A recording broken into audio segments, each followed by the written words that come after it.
healing in one way or another. Really looking forward to breaking it down for you on this Sunday evening. If you participated in the pigskin activities today, I hope they were profitable for you, especially over on our partner Yahoo, where they obviously had their Gigantor giving away $250,000 tournament play today. So I hope some of you, they basically said if you lend us $200, we'll quickly give you about $280 in equity, and that probably feels pretty good. So hopefully most of you took advantage of that situation. I am looking to see if we have the retweet set up correctly today. If not, we could be back in the situation. Would one of you kind early adopters please tweet the link to the show to me again, that I may retweet it, so that we can get this full shindig on the road. Obviously, lots of news about what's going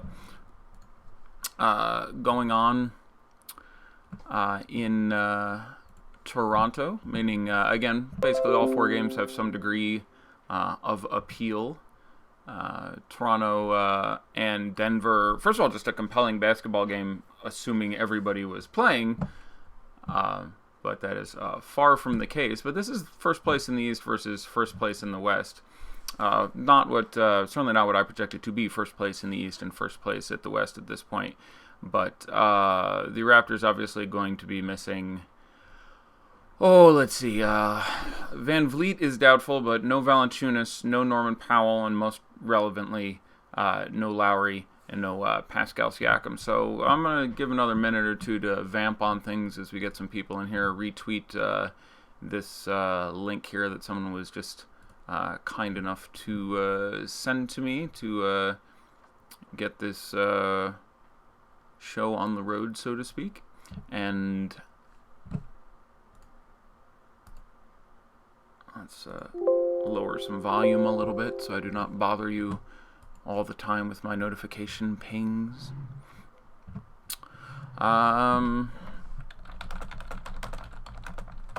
Just waiting to get everybody in here and get all the chats up and running. I'm probably going to start with the Toronto game, simply because it is the most relevant, give people the most time to deal with the news, the most applications towards what we're talking about in that game.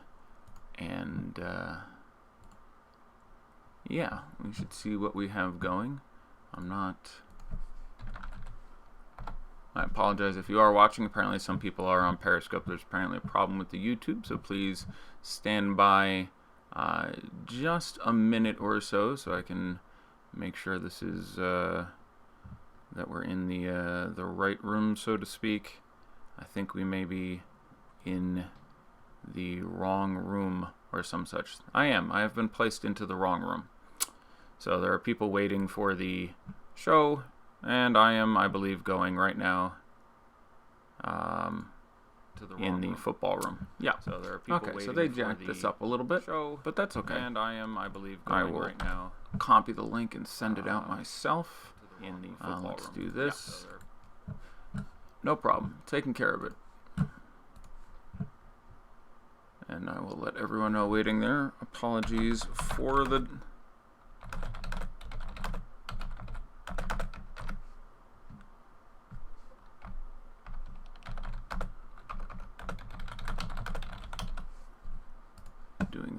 doing that. Let's go into here. Sent the tweet.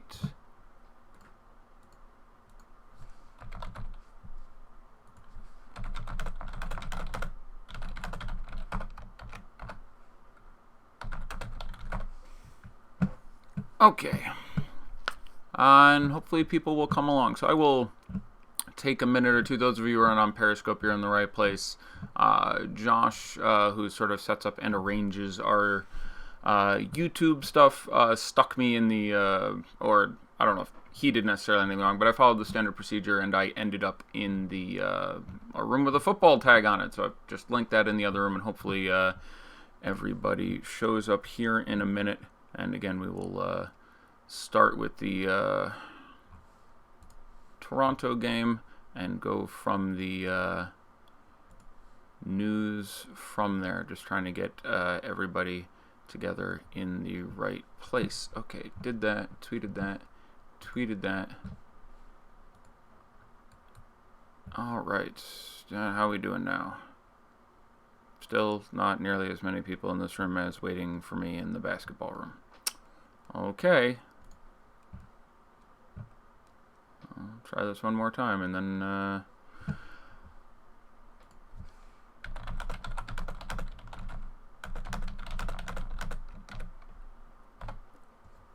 Okay, well, I'm going to give this about another 30 seconds and then we will get underway, get this show on the road.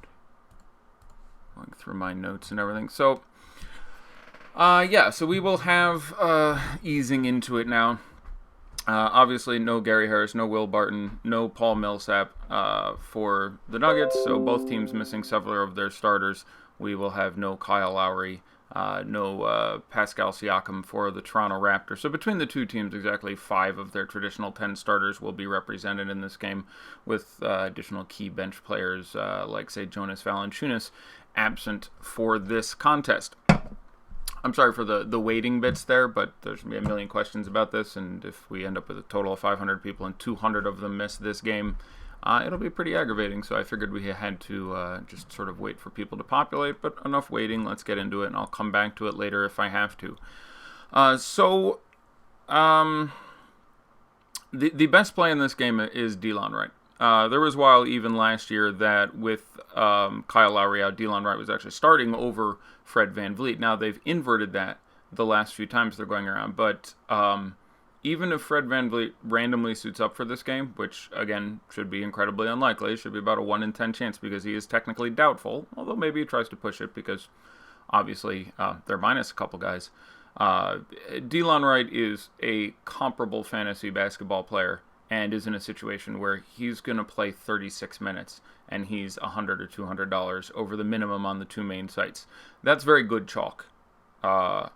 I'm not fading that chalk. I don't know what the ownership will be on him, but the comparison comes down to, say, him or OG Anunoby. Delon Wright is a much, much better play than OG Anunoby. I think Delon Wright outscores OG Anunoby 80% of the time. Maybe 75. I have no issue if you play OG Anunoby. He should be pressed into a very significant role and also projects to play at least, say, 36 minutes. A lot of love for OG Anunoby. Feel free to play him. But much less upside, much lower floor, just going to handle the ball a hell of a lot less. I would be all in on Delon Wright. I would play probably 100% Delon Wright tonight. And, well less OG Anunoby. Probably under the field. I imagine the field's going to be really, really significant on Anunoby. So I'd still have some. But I think I would come in at 25%, and I expect the number on that to be well higher. So talking about the rest of this team, especially at a discounted, it's worth pointing out in this matchup that Denver is a fairly good defense at this point. They're sporadic, but when everything is kicking, even with these bench guys. One of the reasons that they've managed to be so effective, I mean, they've lost guy after guy after guy and have managed to hold on to first place in the Western Conference, and their offense certainly does not hurt them, but it's their defense that's done it. So that's one of the reasons when you look at a guy like OG Anunoby, if they're playing the Wizards, then I'd have 100% Delon Wright and 100% OG Anunoby. They're playing Denver, which is not, a matchup I'm overly in love with. In Denver, also not a particularly wonderful factor there. So that needs to be taken as part of your calculus here. Now, I wouldn't be 100%, but I would be way, way up there on Kawhi Leonard. He's obviously just going to do a massive, massive amount of work here. Frankly, this game very possibly evolves into a Kawhi Leonard, Nikola Jokic, who can get 70 fantasy points first contest. I would have, 100% Delon Wright and probably north of 75-80% of Kawhi Leonard and Nikola Jokic in this spot. Everything adds up for those two guys to do really all the heavy lifting here. Jokic has historically been very good against micro-macro matchup, whether or not you're talking about against Ibaka, who will be one of the guys primarily charged with guarding him, or Greg Monroe, who's going to get some time doing the same thing, or against the Raptors. There's been just a a fine spot for him. They played in Toronto maybe 2 weeks ago, I want to say. About 2 weeks ago, and Jokic had a triple-double in that game.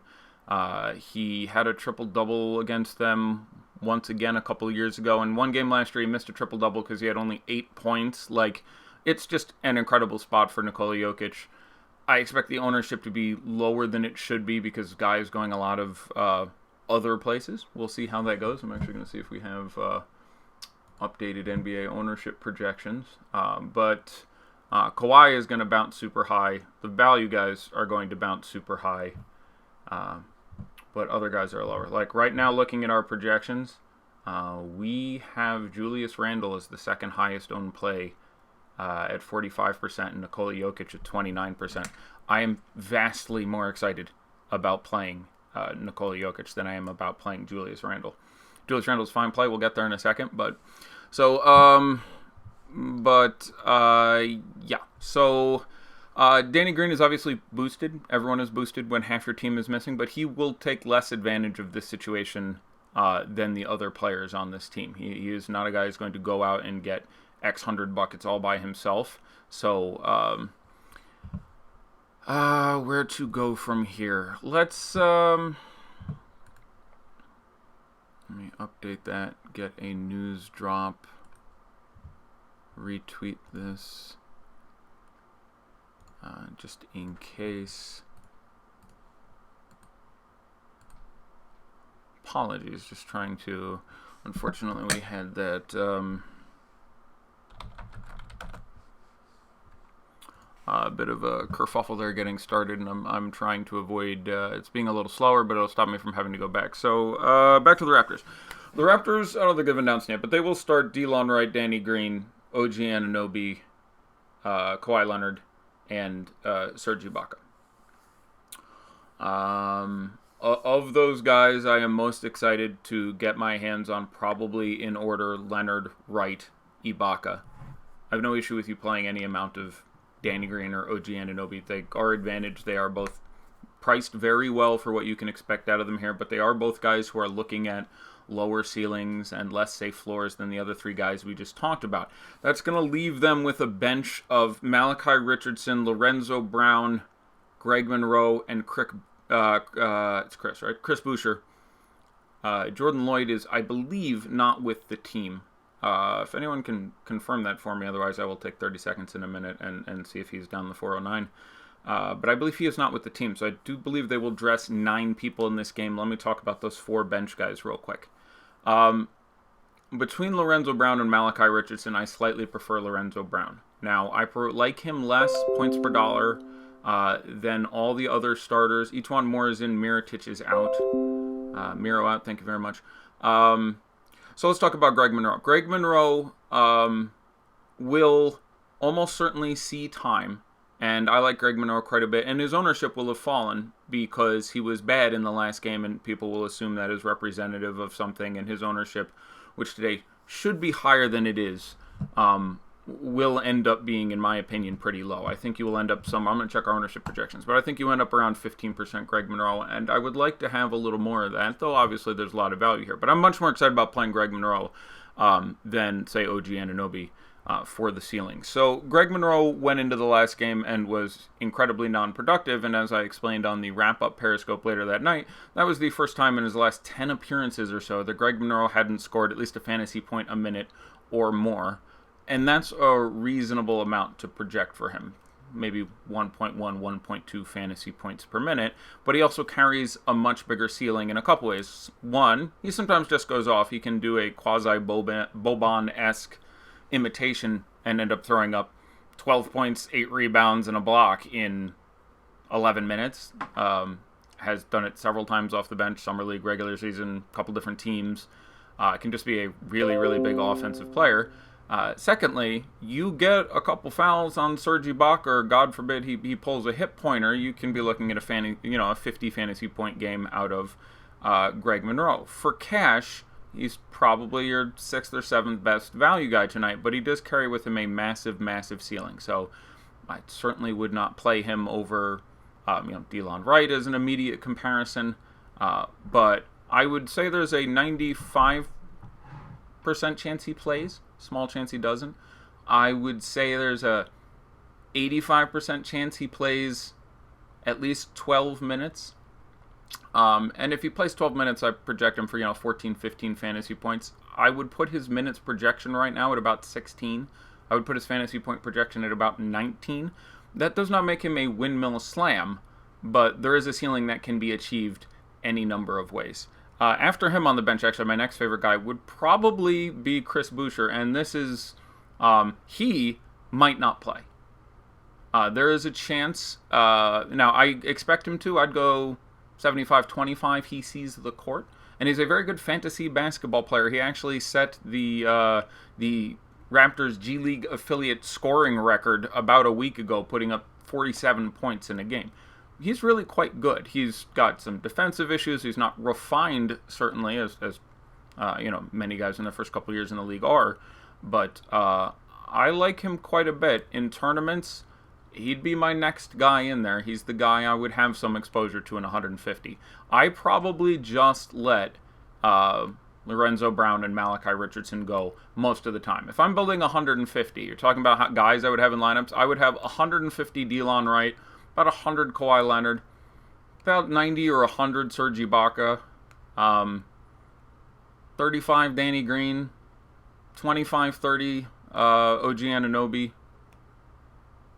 25-30 Greg Monroe, 15 Chris Buescher, little to none of Lorenzo Brown and Malachi Richardson, just because you're either overstacking value or you're playing them like over Delon Wright, which could happen. Delon Wright can, turn an ankle, and all of a sudden you have, Lorenzo Brown playing a lot of point or what have you, and all of a sudden he gets there.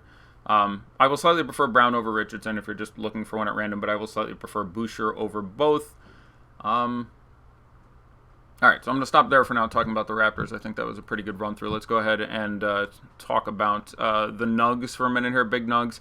Yeah, I love Nikola Jokic. Again, using that 150 lineups thing, I'm probably well north of 100. He's obviously expensive. There are some other centers, a la Julius Randle, who's coming up. I'm going to pay the extra $1,800 on both sides, I think. Jokic is 10-2 and 9-9.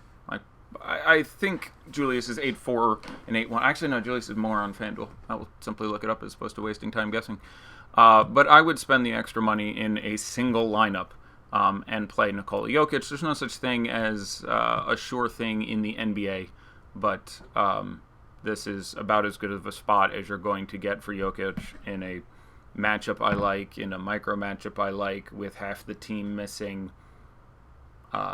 Yeah, so I'm a big fan of Nikola Jokic here, and I just think his ownership, again, if you end up with 25 to 30% Jokic and 45% Randle, I'm perfectly happy to definitely come in over that number on him. Julius Randle, 8,900 on FanDuel. So people are understandably very excited about having Mirotic out, and that makes Randle still a very good play for me. If Mirotic had been back in, I would have probably gone almost with the full fade on Randle. This is a somewhat tough matchup for him. He has struggled in the past with the Heat, with various guys they've defended with. I went back and watched the entirety of the past game. These two teams did get together.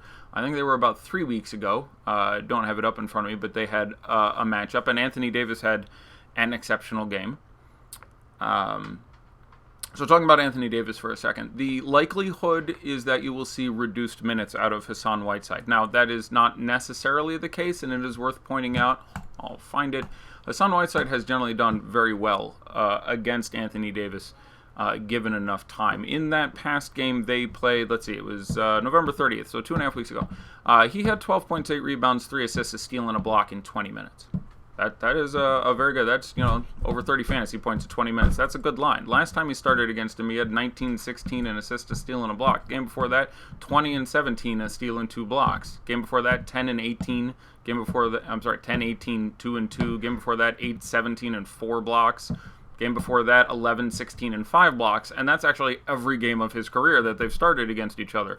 In those 6 games, Hassan Whiteside is averaging like 1.6 fantasy points a minute. Like, this is a fairly good beating. I might be overstretching that a little bit, but that first game is about 1.6.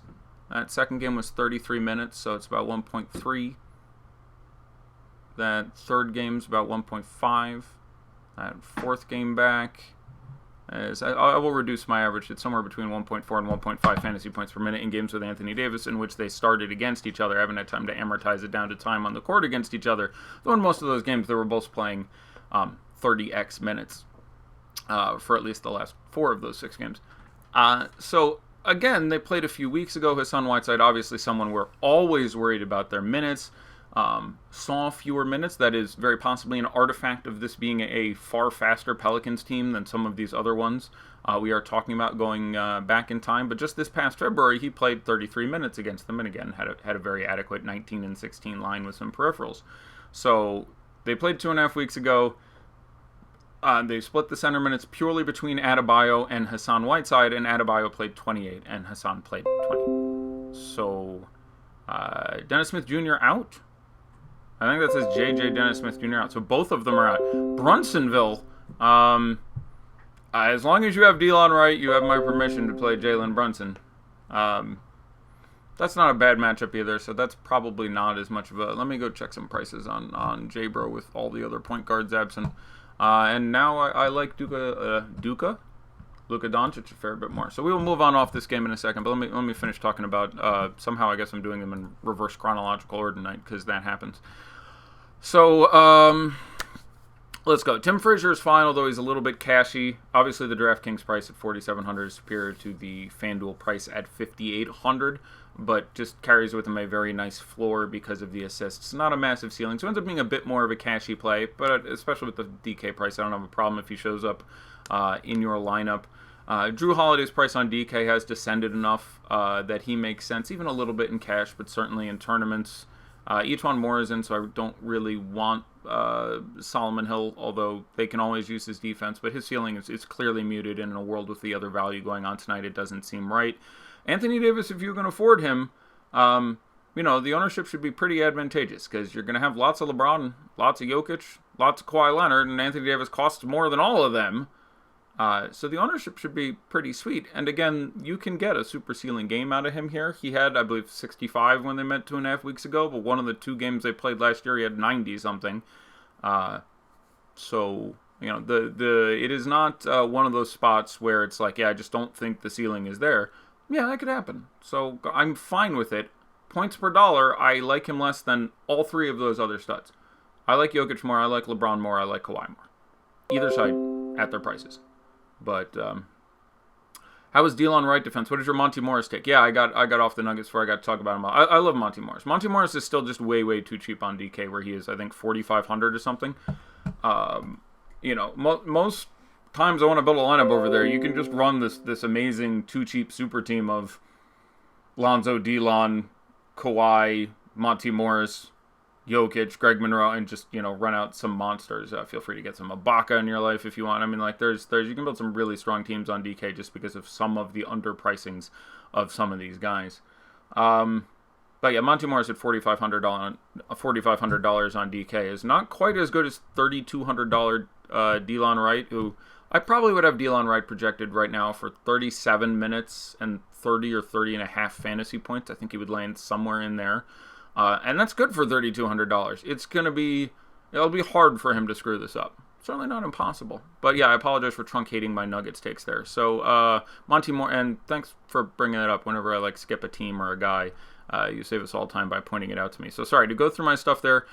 Juancho is obviously fine in tournaments. More of a cashy play for me when his price is up into the 5s. Torrey Craig, again, we just sort of got the ceiling game. That'll boost his ownership. I'm a big fan of the, zag when they zig and vice versa. So you can run Torrey Craig. He costs nothing, and you will get him at less owned than OG Anunoby. So feel free to run. I don't know what we had OG Anunoby projected for. Let me just go right up to the top where he's higher than he should be. He's not that high. We have OG Anunoby at 3%, though I'm wondering if I need to refresh this because this may be before we got all of the news for this team. But that's interesting. I would have thought he would have been overowned. He was last time we were in this situation. We still have him at 3%, which, okay, maybe he won't be that overowned. So at that point, I would actually prefer OG Anunoby to Torrey Craig if this projection is remotely correct. If they were the same owned, I would actually still prefer Anunoby at that point.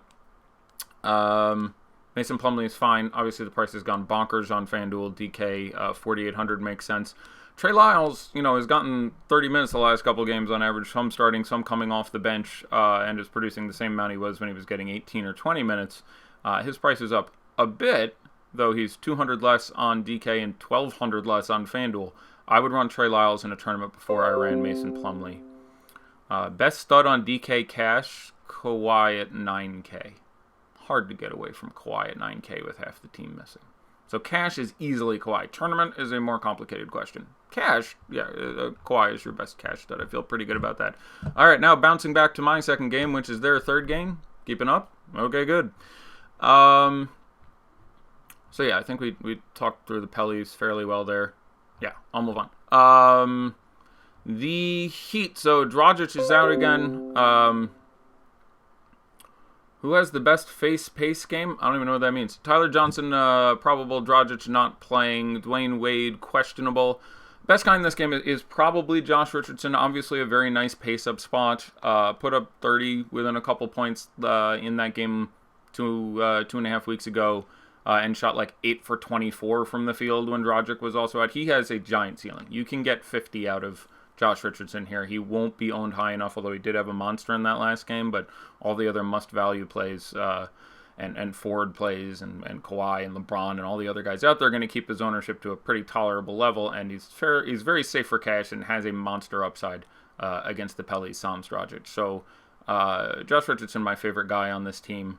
Whiteside, especially on DraftKings where he's $6,900 for me, makes a fair amount of sense as a tournament play. I think the most likely occurrence is that he disappoints you, but if he gets 30 minutes and not 20 through either him doing a good job and Spoelstra deciding to ride with him, or Adebayo getting hurt, injured, foul trouble, what have you, in 30 minutes I'd project him for 45 or so, and at 6,900 and what I imagine is about 5% ownership, that feels pretty good.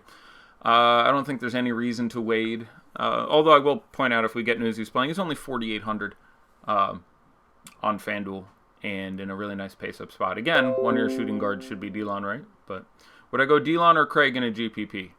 Delon. Craig, you got your GPP Craig game for the year last game. He just is not a guy who puts up 30 whatever, or at least top of my head that seems to be a fairly irregular occurrence. So I will just swallow down the chalk and still play Delon, right, and differentiate elsewhere. Winslow, obviously fine to play. Not the greatest matchup for him, the way these two teams match up. If Dragic was back in, I would actually like him a little bit more. But I'll stick with Jay Rich there. And Adebayo would be in my tournament pool at 5,800, 5,300. He's going to get the time. It's obviously a pace-up spot. The more likely occurrence being that he gets the high 20s to 30 minutes and not Whiteside. He's in the 5s, and his ownership will have descended to almost nothing. So certainly some interest there. Moving on to the next game, let us talk about the Kings and the Mavericks. Shumpert is, I believe, still questionable. Someone correct me if I'm getting that wrong, but Amon Shumpert is a game-time decision. I believe they updated it to. Again, that last game we're really excited about the Nuggets and Raptors, because cool basketball game with, Magna usage Kawhi and Magna usage Jokic dueling it out, but also because the other games will have a much nicer over-under. None of the games have beyond like a 5 or 6 point line. Let's see what we got. Wade is in. Ownership just updated. Well, let me refresh that then. Danny Green 4%. He will be well higher than that. Chris Buescher 8%. Yeah. It's ambitious, but I like it. This is Satoransky 47% on DK. Have I taught you all nothing about Tomas Satoransky? Look, I don't mind him here in a vacuum. He's infinitely worse than Delon Wright in this position. Tomas Satoransky is a very low-usage player. Now, Otto Porter is out. Jeff Green's going to start. Austin Rivers got traded.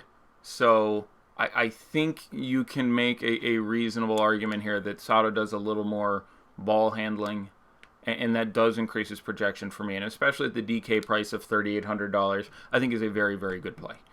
But 50% ownership, like, he can do a lot of nothing sometimes. And again, I will game log out some Satoransky real quick to sort of prove my point here. Here's his shot logs the last 4 games. You ready? He played an average about 25 minutes in these games. 3 of 5, 2 of 6, 3 of 6, 3 of 5. That's not a lot of points. His fantasy points, 10, 14, 18, and 20 on DraftKings. So he literally has that one 37 fantasy point game against the Hawks. And his fantasy point totals in all these other games where he's got one 19-minute game, one 16-minute game, and everything else, he's got 38 minutes, 27 minutes, 24 minutes. Fantasy point totals of 17, 12, 22, 12, 11, 18, 20, 14, 10. Okay, so he's not a guy who scores a ton of fantasy points per minute, per whatever. Because of the fact that Austin Rivers is out of town, and there's now a chance that he plays 10 minutes of backup point guard if this game stays close. He still projects very well for a $3,800 player, but the ownership is out of control. He's a guy, 10 minutes, 15 minutes, and the one game he went nuts was against the Hawks, and John Wall was out. So yeah, that made sense. But,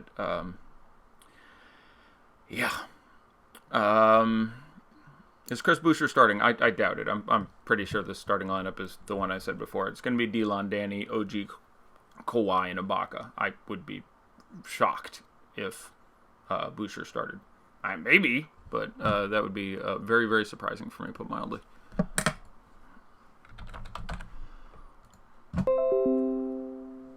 Any Tyler Johnson night? Well, you have to be sure he's going to play, and with the news that Wade is in, he's a very fringe tournament play for me, but against the Pellies, I think he's reasonable in a tournament. But yeah, Satoransky and Green will get the start at the deuce and the tray for this team. All right, let's keep talking about something else. So the Kings again, Shumpert a game time decision.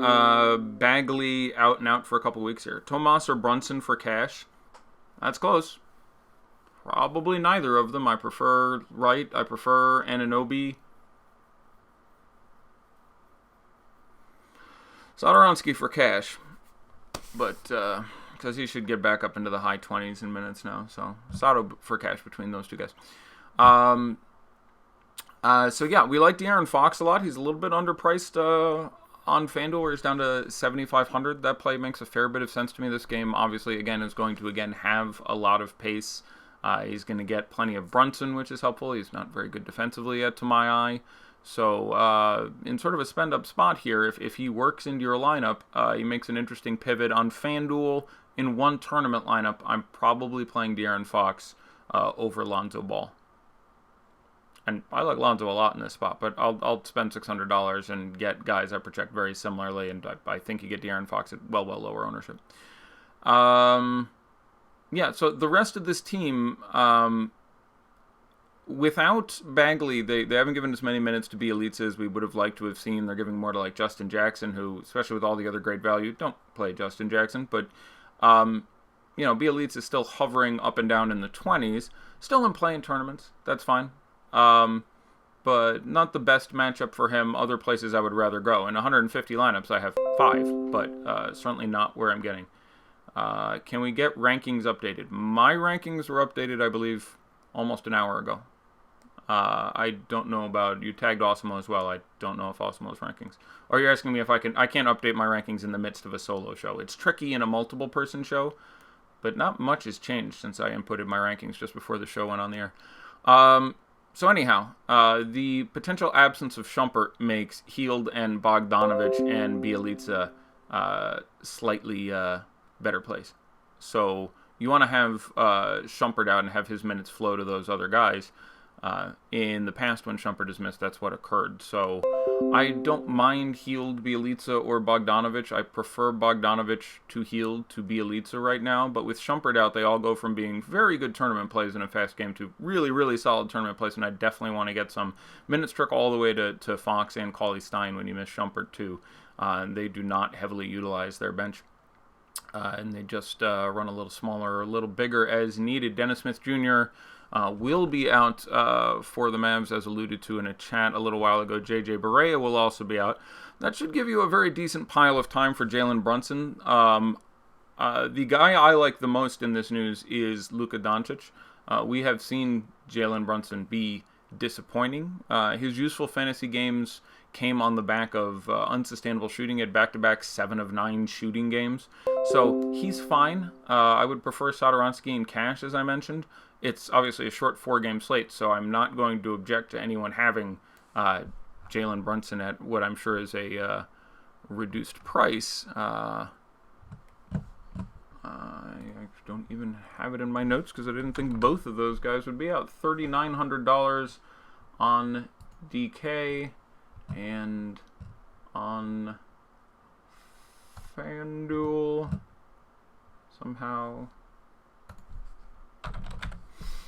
$4,800. Yeah, I don't think that's necessary. I don't think you need to be trying that. But on DK, certainly makes he does have a ceiling in a tournament. You like his matchup quite a bit. So I'm fine with him in a tournament there. Cash, again, I don't think I want him cash on either side. There's just better guys at both positions. So on both sides, rather. Yeah, okay. Let's... Harry Barnes is fine. Don't have a strong take there. Luka, the guy who I like the most with Bennett Smith out. You can play Brunson. Wesley Matthews at that DK price is worth a shot in tournaments.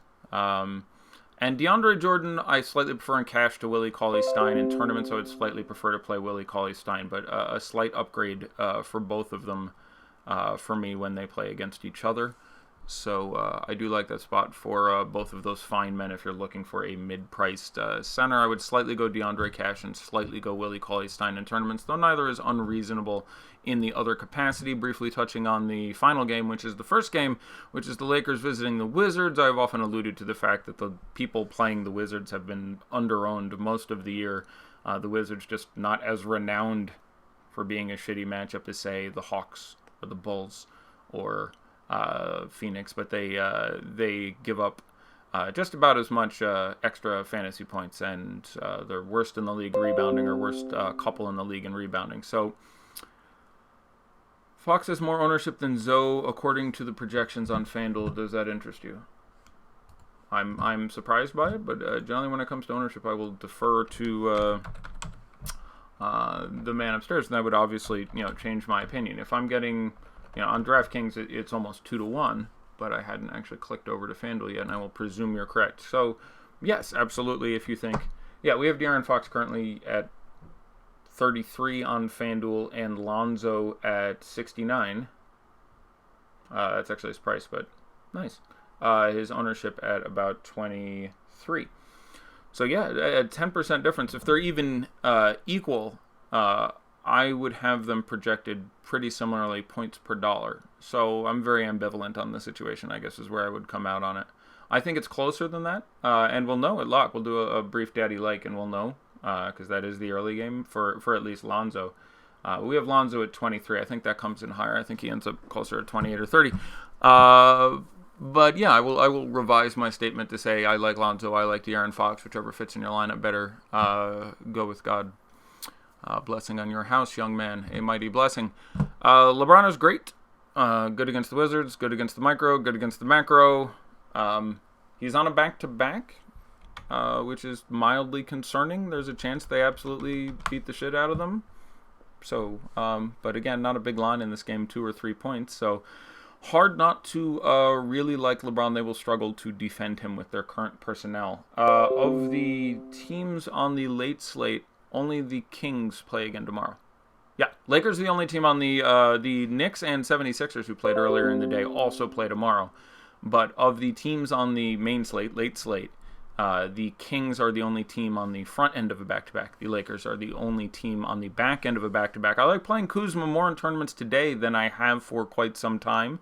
The price is, still at the top, but he was constantly giving you 40 whatever for a long time, and now he gets the Wizards, and his ownership should have come down due to his last game being, well, hot balls. So, Kuzma we have currently for 20% on FanDuel. We currently have him for 4% on DK. So, yeah, and again, the FanDuel price is more advantageous, $100 more for the differential and the way those prices are computed. That is a pretty sexy difference there. So I like playing Kuzma. Certainly 4% if you're going to tell me. And again, the Wizards, and they don't rebound, and you can fill in the rest for yourself, I would think. JaVale McGee makes sense in tournaments again. Again, the Wizards, they don't rebound. They give up lots of blocks, etc. So you can certainly get a ceiling game here for JaVale, who is, I believe, currently probable. $4,700 is a pretty appealing price. KCP makes sense in tournaments. Josh Hart makes more sense in cash for me. Again, I've been pretty anti Josh Hart when he was sort of chalky each of the last few times, and that's generally turned out to be a good designation. But the matchup is great. So if you end up with, Josh Hart, I'm certainly not taking issue with that. Let's see, other things I am looking at here, and then we will get back to it. Now, I really like Josh Richardson. Sorry, random question coming in, but I wanted to touch on that. I presume you have found me. I don't have time to tweet you back right now. Tyson Chandler, fine in tournaments as well. I have him 14th in my value GPP guy rankings now. He's going to come after even Buescher for me, and after Monroe, and after a whole lot of other guys. But he's a very good rebounding center who's going to play 20 minutes or more against the Wizards, and hard not to project him for like 12 rebounds. So, do I like Kelly O at all? No, since he's not with the team. So Kelly O was part of the trade. They traded Kelly Oubre and Austin Rivers for Trevor Ariza. So, yeah, don't play Kelly Oubre. Sorry, should have started with that. Don't play Austin Rivers. Don't play Kelly Oubre. They're not with the team. They've been traded. And, again, that's one of the reasons why, Sato isn't as bad as he's been in the past. So, yeah. Oh, he meant Olynyk. Okay. Yeah, I didn't. All right, you got me there. Yeah, but it's good. You led me to say that, where I guarantee you 1,000 people watching the show, 2 or 3 of them had been like, oh, sweet, Kelly Olynyk. All these other wings are out. So finishing up with this real quick, and then I'll go back to the Heat, and we can talk about that for a second.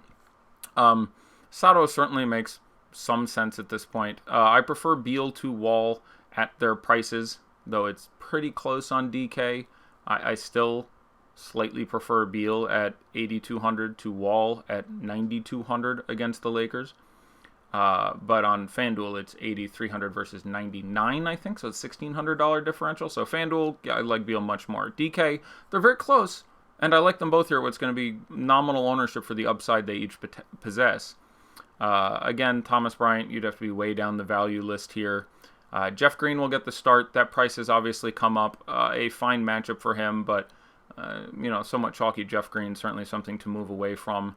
And Keefe, still very good in tournaments because he has a 40-point upside, and this is yet another spot in which it would surprise me to see it. Has been bad for a while, which is understandably concerning, but also means that the ownership will have taken a move in a very attractive direction. Kelly Olynyk, yeah, Kelly O is fine. I think he gets 26, 27 minutes. This plays into a very, stars and scrubs night for me at this point, so I think that's why, messing around with exposures and ownerships over the last couple hours like I have, that I haven't, landed on a lot of, say, Kelly O or Bam. I think I would rather play Bam. That's very close for me. But I think I would rather play Bam than Kelly O between those two guys if you were, say, playing FanDuel where they're similarly priced and both power forwards. Let us look at some questions and see what I missed. Jeff Green or Wes Matthews? Yeah, those guys are both, I think, exactly 4,400 on DK. Jeff Green for cash. I think I still prefer Jeff Green for tournaments. His ownership will be down enough at this point that I think it'll be low enough that while Wes Matthews will be even lower, I would still just stick with Jeff Green in that case. Beal, Randall, or Drew for a utility spot on DK cash. Those are all very reasonable choices. I'm tempted to throw up an I don't know here. All those guys in the low 8s project extremely well for that value in cash.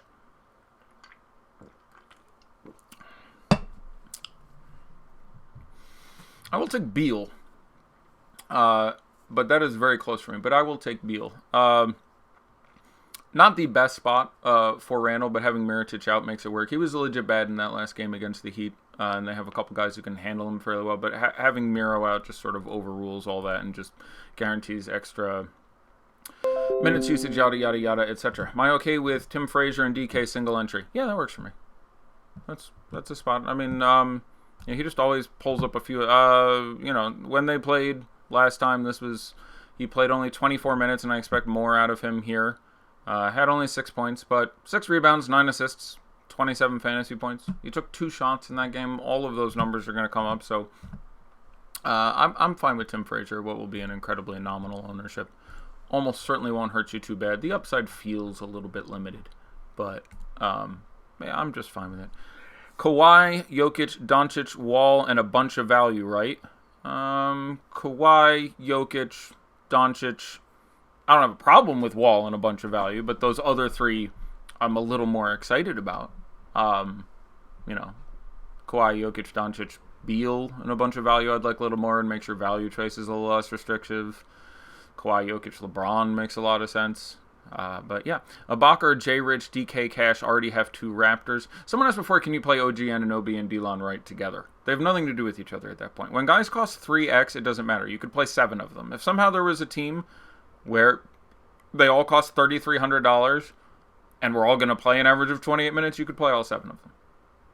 Like, 1 or 2 of them might miss value, but you'd ensure you got the 1 or 2 who got 40 fantasy points for their 3,200. So whether or not you have OG Anunoby is irrelevant for playing Delon Wright and vice versa. Just doesn't matter. So, I mean, you can very easily play Ibaka, Leonard, Anunoby, and Wright, and you don't even really worry about Anunoby and Wright. They're so cheap that they just don't affect the more expensive guys to a relevant level. Anunoby or Sato for DK Cash, preference between the 2. Well, you save $600 going to Anunoby, I think it is, but I'll prefer Satoransky if there's no other issue there. Thoughts on Nectat? I think it's fine in tournaments. The price is still low enough, but, most likely, 20 minutes, 20 fantasy points. Is playing Ibaka and Monroe together a bad idea?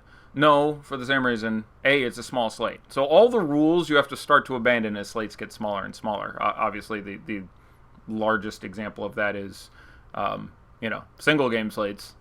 Clearly, you have to play guys on the same team. 2-game slates, you still have to play a number of guys on the same team and so on. So 4-game slates, you should already be sort of letting go of some of your rules about, like, don't want to play this many guys on the same team. And again, when one of them costs $3,600, on an 11-game slate, I really don't give a crap. You are right that Ibaka and Monroe don't positively correlate in this example. Any 2 players have a lot of correlation, some positive, some negative. They positively correlate in that there's some chance they end up playing together in overtime, for example. It's not likely, but it's possible. So there are ways it turns out, but there are many more negative correlations. But you don't worry about the negative correlation of your $3,600 player. McGee out. Interesting. Tyson starting. Okay. At this time, I like Tyson Chandler. You can run. You can certainly move into some Tyson Chandler. $3,500. He's a strict pivot for Greg Monroe. In a really ideal rebounding matchup. Makes a fair amount of sense to me. I would move a lot of my Greg Monroe into Tyson Chandler right now. I'd be perfectly happy to play both of them, but I would certainly consider doing that. Again, they're just going to go small more. It's good news for Kuzma. It's extra minutes for him. It's extra rebounds for him. So if you were considering getting some Kuz, I think you should keep doing that. Lance, Kawhi, Plumlee, or Monroe, J-Rich, Green for a FanDuel GPP. The one that doesn't have Lance in it. Is playing Brunson, Wright, and Sato going too much on value? No.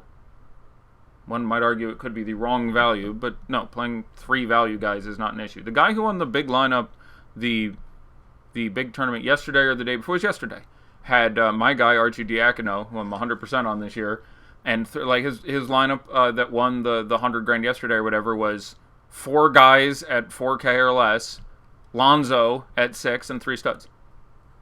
You could build that lineup tonight. You could build Lonzo, whatever, Jokic, LeBron, Kawhi, and 3,200, 3,200, 3,000, 3,500 or something. Like that's a perfectly valid lineup construction. How many lineups in 150 would you run Tyson? In a vacuum where I hadn't already set up everything, because you're 6 minutes to lock, so you're not starting over is the issue here. But let's assume this news came out at 4 o'clock, and I had hours to prep it, but I expected the ownership as low as I expected to be with the news breaking 6 minutes before lock, which is sort of what you're asking, I think. I would get a healthy dose. I would run 15.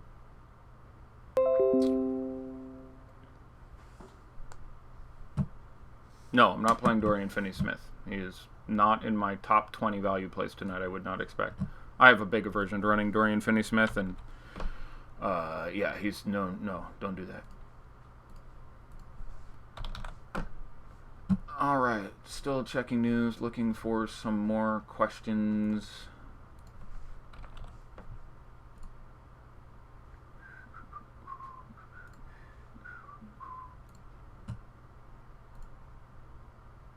Nothing there, not much there.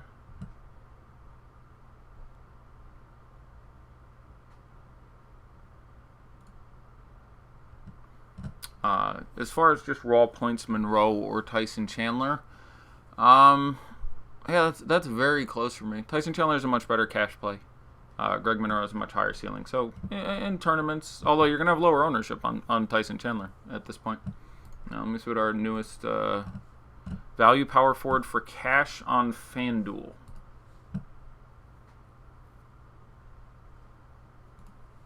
Cash. I don't know.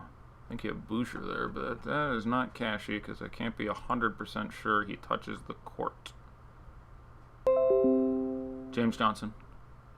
Davis too expensive on FanDuel? No, as a short answer to your question. If you have other guys you like, and especially with all the excellent value, no, he is worse points per dollar than all the other studs, but he, there are any number of scenarios and his ownership is fairly low where he falls into a simply massive game. So no, I'm pretty interested in it. But yeah, I legit like Tyson Chandler in tournaments at this much. Again, just there's he is a guy who can sneakily grab you a double-double. We've seen it some significant number of times, and it's just the matchup is ideal, and the news coming this late makes it pretty enticing for me.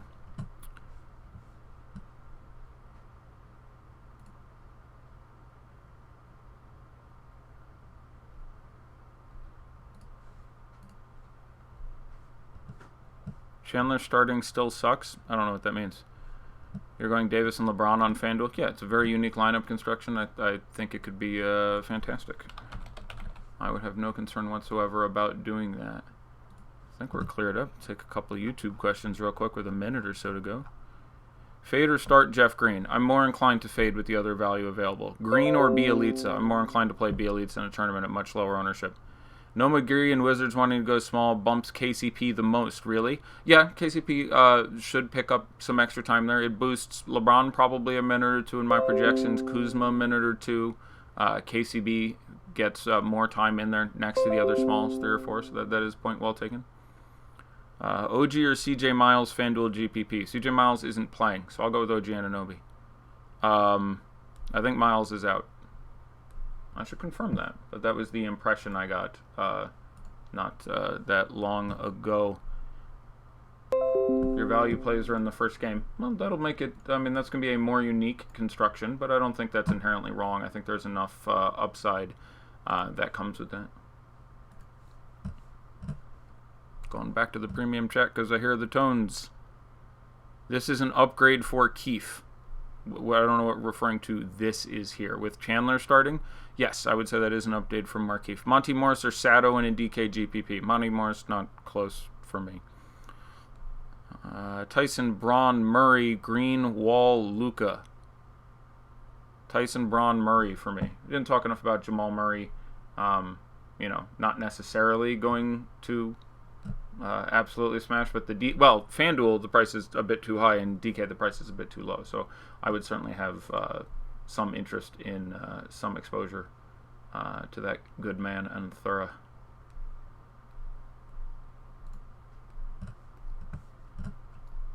Yep, glad we got your question in under the wire. Decker or Troy Brown? Don't play Decker or Troy Brown. If you had to play Decker or Troy Brown, I would play Decker over Troy Brown. Again, Troy Brown you're just is playing further up the lineup towards the backcourt, and when you're dealing with, you have Wall and Beal there, who in a close game are going to play 80 minutes at the guard spots. Sam Decker is can actually fill in at the wings, which is sort of what we're talking about here. So yeah, we'll do a little bit of America's favorite game, Daddy Like, and talk about how on some of our guys here. The 150K pull-up jumper, because it's Sunday. They go a little light on the tournament sizes here. We'll take a little bit of a look. Good if you got JaVale out. Yeah, that's tough news. Again, work on your procedure. What are the odds Lyles or even Monroe starts? Monroe won't start. I give a 1% chance Greg Monroe. I wouldn't give someone 100 to 1. I'll give about like a 4% chance Greg Monroe starts. It's not impossible. I'd be really, really surprised. Pretty sure they're just going to start Anunoby. Now, there's a chance they go, all right, we need to stagger and have someone off the bench who can fill in a couple of these roles. And so they start Monroe at the 5, Ibaka at the 4, and Anunoby comes off the bench. That could happen. I'd be pretty surprised. Tyson 11% on DK. Yeah, that feels good. So let me see if this is working. All right, the 150K pull-up jumper. Let's take a look at some of this 7 p.m. ownership. Tyson Chandler, I do see in the lineup my friend here has entered at 10.7%. So, and I like that. There's, and the nice thing is hopefully you put him in the center spot, not your utility spot. Jeff Green, 33%. Yeah, Daddy doesn't like that. I would take the under on 33% Jeff Green. He is fine. We have seen the upside recently, but the other value was just cheaper. And I right now would project Delon Wright and Jeff Green for almost identical fantasy points. And if they're going to be the same ownership and one of them costs, $1,200 to $1,800 less, depending what site you're on, I'd go the other way. At almost exactly 30%, it is the triple-double buddies. Lonzo Ball, 30.2. LeBron James, 29.2. Yep. Daddy's just fine with both those numbers. I like LeBron here. I haven't projected for about 62. That's a big number. I don't get people over 60 that often. But I do think this game stays close. Little concern with, playing on the back-to-back, but on a 4-game slate, again, got to sort of abandon some of those things, and that's one of them. Lonzo at 59 is still too cheap. Not quite as too cheap as 56, and the ownership obviously bounced up. Talked about him a lot on the show yesterday. I shared one lineup that I built just after lock on DraftKings, and Lonzo was obviously in, and that lineup ended up being top 0.5 of 1%. Somebody told me with like 340 or something, and Lonzo was obviously a big piece of that. The 60 from Lonzo and Towns and Drummond backed up with some good value, including Archie Diacono, who, to respond to some other questions, I didn't get to the Periscope last night. My day job actually ended up calling me in basically at midnight because I work with some Ukrainians, among other people, and had to fix some things on my day job. So what I'm going to do is, again, with only one team playing both Saturday and Sunday, that being the Lakers, later tonight or tomorrow before my show, I'll do sort of a weekend wrap-up Periscope and look at all the games both days and talk about, what was right, what was wrong, lessons to take away. Some interesting ownership here. So Satoransky, 23%. Again, in tournaments, I'm definitely taking the under there. If John Wall is out, it's an entirely different ball of wax. It's better because Austin Rivers is out. You should actually handle the ball a little, but at 23%, I'd come in under that. Beal, 22%. That feels good. Wall, 15%. Yeah, that's about where they should be owned. Beal is objectively a little bit better, as I said, so that all makes sense. Tyson Chandler, 10.7%. Feels good. Markieff Morris, 8.8%. Daddy likes that. Lance, 6.5%. Wizards, and certainly a guy who picks up tournament upside. Back-to-back a number of ways, I guess it goes sideways. So, okay, that feels about appropriate. This one should make everyone happy. JaVale McGee, 6%. Congratulations. You played yourself, but we'll keep going. Kyle Kuzma, 5.8%. That feels really good. I like that. Josh Hart, 5%. Thomas Bryant, 4.3%. KCP, 2%. Sam Decker, 1.6%. Kelly Oubre, 1.28%. Congratulations. You played yourself. Troy Brown, 0.5%. Austin Rivers, 0.4%. Congratulations. You played yourself. Wow, people are really just stacking it up here tonight. So, that was half the rake, everybody. That was about... Not quite, about 7.5%. So half the rake is gone with people playing people who, aren't playing. So Zhang, there you go. Thumbs up for paying attention. Yeah, Sunday basketball. The Saturdays and Sundays have been monstrous the last several weeks. Yesterday went very well. Hopefully today goes very well. So yeah. All right, so that will be it for now. I will be back tomorrow night. Might be off Tuesday. I don't know. That's why I've been off the last few weeks. But generally, I try to find the slate that's basically smallest. And until then, you have any questions, feel free to follow me and tweet at me on the Twitter sphere at FastEddieFear. And with that, best of luck.